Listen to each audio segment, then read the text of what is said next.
you don't have to do everything as fast as possible. We can slow down. We can savor little bits of time. Like in this task where Julia Cameron says, stop looking for big blocks of time, find small bits of time instead.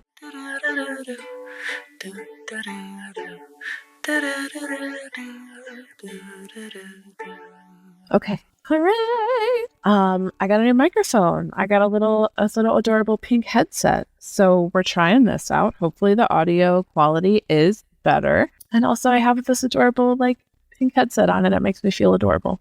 Welcome back to another episode of the Neurodivergent Creative Podcast. I am your host, Caitlin Fisher. So here's what we're talking about today. And it's a great time to talk about it because it's springtime and it's warmer. And I want to go outside and do things that take longer. Today, we are talking about doing the little things. So this is partially inspired by one of the exercises in The Artist's Way by Julia Cameron. Okay, so this is from week 2, Recovering a Sense of Identity. And if you don't know The Artist's Way, this is a 12-week program it's very sort of spiritual and creative. It's sort of about recreating that sacred spark of creativity, which is what my creative coaching work has always been about. And then I read this book and I was like, I'm sorry, there was a manual this whole time because this is everything that I want to know and learn and do and achieve. So Julia Cameron did it way before me. It was humbling. I guess I didn't really think I was doing groundbreaking stuff, but it is pretty groundbreaking if you really commit to it. And in the Neurodivergent Creative Pod, we are doing the slow artist's way because there are 12 weeks. Each one is themed on a different aspect of your creative identity. So week 1 is recovering a sense of safety. Week 2 is recovering a sense of identity. Week 3, recovering a sense of power. Week 4 is integrity. Week 5 is sense of possibility. Week 6 is abundance. Week 7 is connection. Week 8 is strength. Week 9 is compassion. Week 10 is self-protection. Week 11 is autonomy. And week 12 is a sense of faith. So it's a very laid out journey, deeper and deeper into your creative psyche. And it's honestly great. I think everybody should do it at least once. I've done it 2 or 3 times. I think I'm currently doing it my 3rd time. And I don't always make it all the way through because I get distracted or what usually tends to happen is that it's very overwhelming because you have to read the chapter, do all the tasks and exercises every week. And so every week there's new homework and theoretically that should be fine. But I don't know. That seems like a lot for me. And then you do daily morning pages, which is sort of a stream of consciousness, just getting whatever's on the surface of your brain out onto the page, 3 pages in the morning, and a weekly artist date, which is at least an hour that you spend with yourself, your inner artist. And I've always made a lot of accommodations for the Artist's Way because some people can't get an hour alone.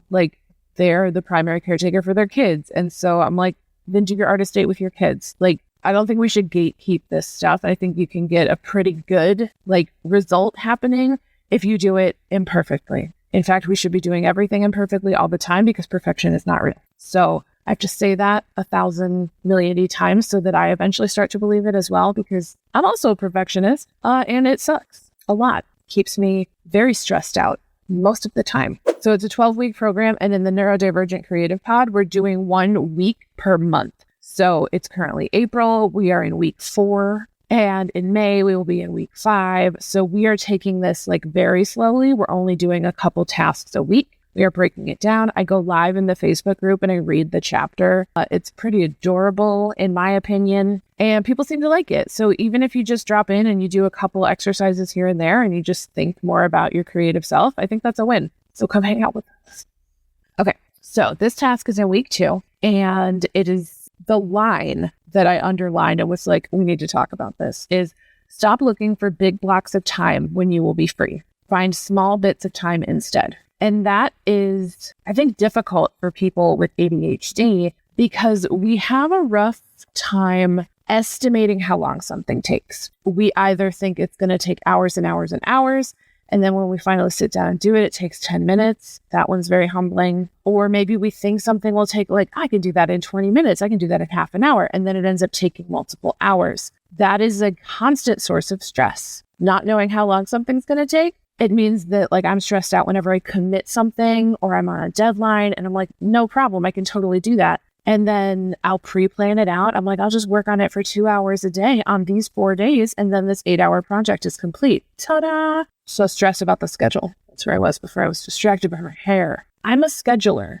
I like to schedule things. I like to time block, because even if the thing as a whole is going to take me longer than I have time blocked, I at least have that time designated and blocked off, and I can just go spend time with that project and sort of learn how long it takes me. That's a very important thing that I'm not sure if we're doing, many of us. That feels like a special trick that I found, because a lot of the people I work with, a lot of the writers, just creatives in general, anybody that I'm working with as a coaching client, if they can't get it done in the chunk of time that they have scheduled, then they don't want to do it. And so even if the possibility of being like, well, I think I can get this project done, let's call it a painting. I think I can get that painting done on Tuesday and I can ship it out by Friday. Okay, that's great. Then the client will have it by next week. In this experiment, we are selling paintings. So I put 4 hours on my calendar, and then I go and I start painting, and 4 hours in, I am like not even done with like the sort of like base coat and colors and like sketching and getting everything where I want it. And I'm like, oh, okay, this is going to take much longer than 4 hours. So then I know I can either schedule more like 4-hour chunks to get this done on the deadline that I set for myself, where like I want to get it shipped by Friday. So now I'm readjusting. I'm thinking, do I have the time to get this done by Friday when it's taking longer than I thought it would? And if that answer is no, then I can go back and adjust the parameters with the client. I can say, hey, this is actually taking me a little longer than I thought it would. Can we do 2 weeks instead of 1 week turnaround? Or like, can I get it to you within the next 20 days? I don't know, whatever it is that you need to do. You can then go like adjust that timeline as you are learning how long this project takes. And that causes so much stress for people with ADHD, because we want to know how long it takes. And like, we've already done all this hard work of like getting the energy to do it and having the executive function to say, I'm going to start this project. The idea of it being incomplete after like those commitments that we made is super annoying and frustrating, but that is life. Like, things take as long as they take. And I have been doing a lot of work on like forgiving myself for not being able to do everything so fast. You don't have to do everything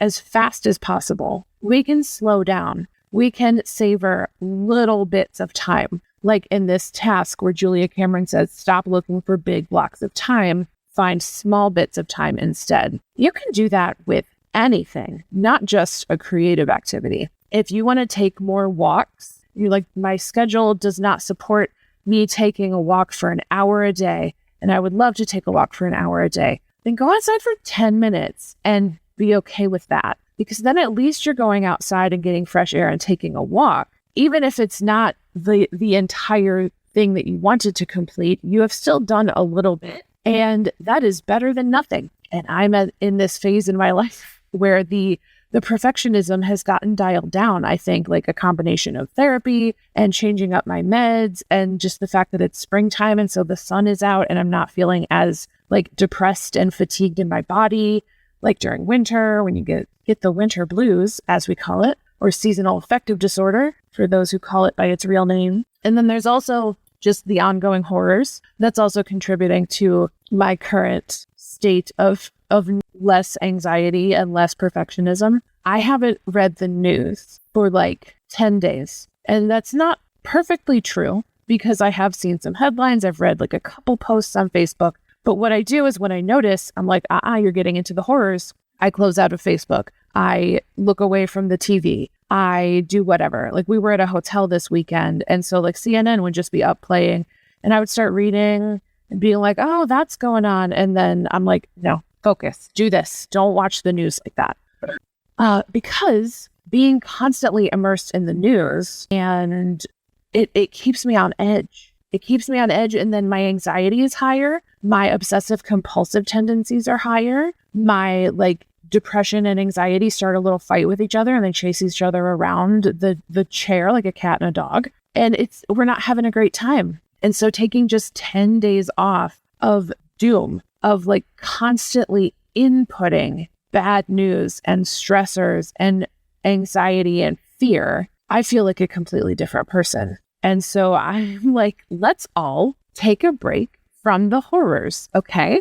And it doesn't mean forever, and it doesn't mean I want you to be ignorant. It means I want you to find little pockets of your day where you do something that is completely just for you and your life and your body, and you're not thinking about the world at large. I love springtime for this because I like to go out in the garden every morning and see what has grown in the past day. And this is so easy to do in the springtime because you can see like real changes on a day-to-day basis, or maybe a weekly basis. You know, maybe you want to take a long walk around the neighborhood every Sunday morning. And so that's your Sunday morning activity. And from week to week, you're going to see trees have nothing on them to having like those little tiny green buds to having bigger buds. And they start to look fuzzy. And then all of a sudden the trees are in bloom. And you're like, when does that happen? Like I've been watching, and still it happens faster than I can even perceive it. That's awesome. So going outside every day and looking at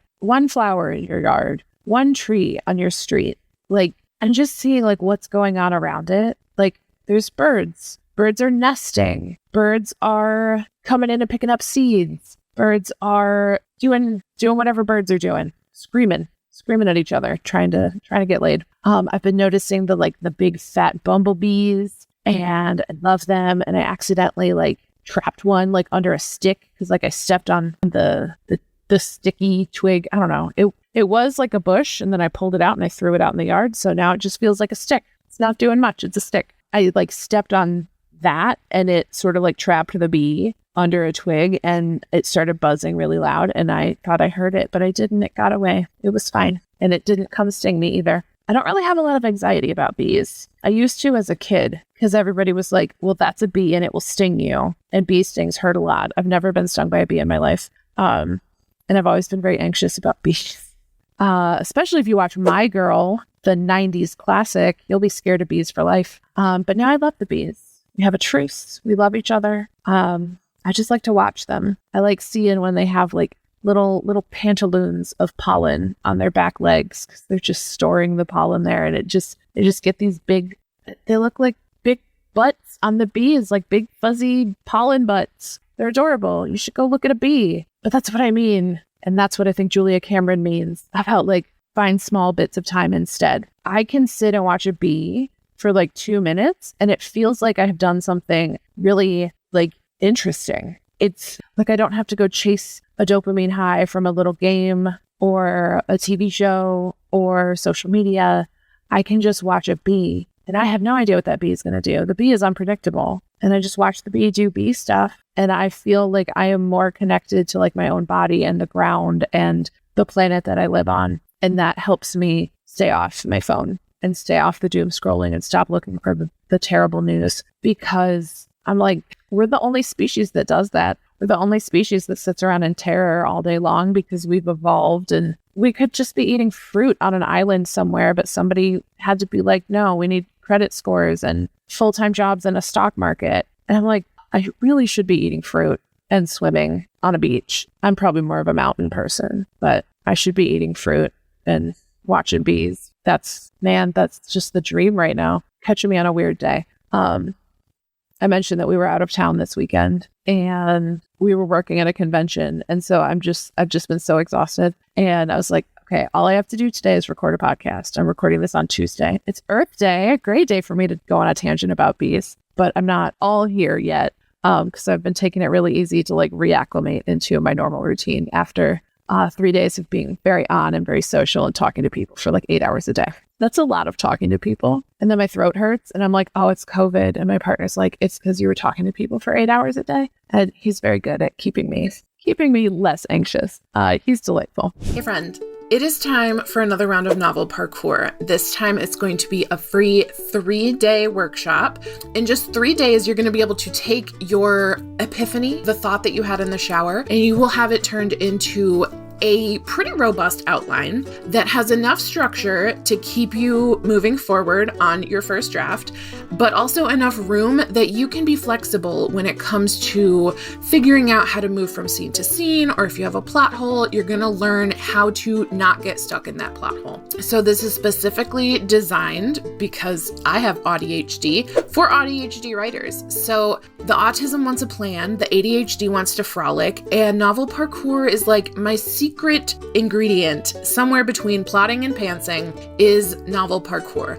This is an approach that helps you put flexible boundaries around your writing process to complete your first draft without getting bogged down in super niche details and having to know exactly what genre you're writing in. And through this process, you're not only going to come away with resources to actually write your outline and get to know the details of your book and have sort of a framework for how to build those details, but you're also going to come away with the knowledge that your first draft will be messy, and that's actually perfectly according to plan. So please come join me. We are going to be spending 3 days together in May 2025. It's the 16th through the 18th. You can go ahead and grab your spot on my website, and then I'll see you in May. Novel parkour. It's going to be awesome. All right. I feel like I can get this book out of my face now because we talked about finding small chunks of time instead.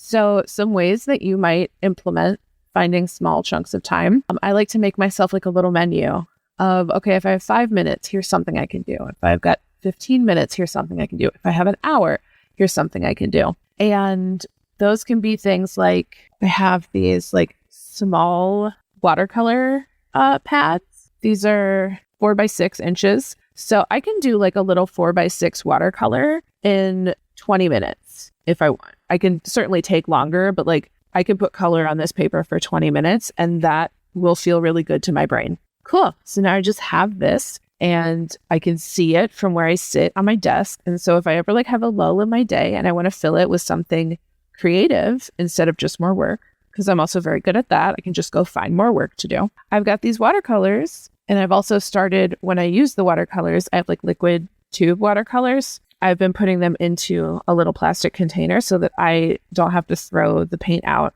I can just rehydrate it later. So that felt clever. And so I just have like my little book of 4x6 watercolor paper and my little travel palette of watercolor paint. And I can do that whenever I've got 20 minutes. And it's fun because, you know, I've also got little games on my phone. I do Sudoku, or I'll play Words with Friends, or I just downloaded this one where you drop fruit on each other. And when you combine two fruits, they turn into another fruit. And that game is so stupid addictive. And I'll just be sitting there for like an hour and a half merging fruit. And then I'm like, what am I doing? I could have been doing anything. And I just chose to sit here and merge fruit. So I'm going to have to delete that off my phone because now that the weather is nice, I would like to go outside and be alive. And it's hard to do that when I'm stuck on my phone in a little dopamine trap. So we took a little journey today. I've been noticing like my catchphrases are changing. And like take a little journey is one of my growing catchphrases here, where I'll say it. I say it in writing coaching a lot. I'll be like, you know, when you're writing this chapter, take us on the journey. Like, show me what you were feeling and thinking. It's for a memoir. I keep telling her to take us on the journey. And at this point, I think everybody's laughing at me. And I should make little bingo cards for like stuff Caitlin says during coaching. That would be very true. Okay. So we talked about finding little pockets of time. We talked about making yourself a little menu of activities. And they don't have to be creative. They can be anything. They could be like, do a breathing exercise for 3 minutes. Breathing exercise can help me calm down. It can help me get a little more amped up. Like I'm a big believer in somatic exercises to like help your brain do what you want it to do, because the brain body connection is, some people are very attuned to their like mind body connection and some people are not. And I think those people would benefit from taking some deep breaths and like meditating for 10 minutes just to try it. I think you can separate out like the voices of like the societal pressures, like the thing in my head that makes me want to go scroll on Facebook. Honestly, I could take it off my phone. Oh, that feels awful, which means I probably need to do it. Okay, stay tuned for my social media journey. We'll go on a journey together. I might try getting rid of Facebook. Ooh. I don't want to. We'll have to write about it. I'm going to have to journal in my morning pages. So yeah, find a little pocket of time, see what you can do in 5 minutes. Do something that makes your mind feel good, whether that's creative. Maybe you read one poem out of a poetry collection you have, or maybe you write one poem if one of your goals is to write more, or maybe you clean off one surface in your house because that brings you like a soothed feeling. Like, I love when the counters are clean. Do I love cleaning the counters? No, because I always think it's going to take forever. And then when I do it, if I just say clean down, wipe down one counter, clean one counter, it takes a minute. Then I get to look at it and be like, look at that clean counter. I did that.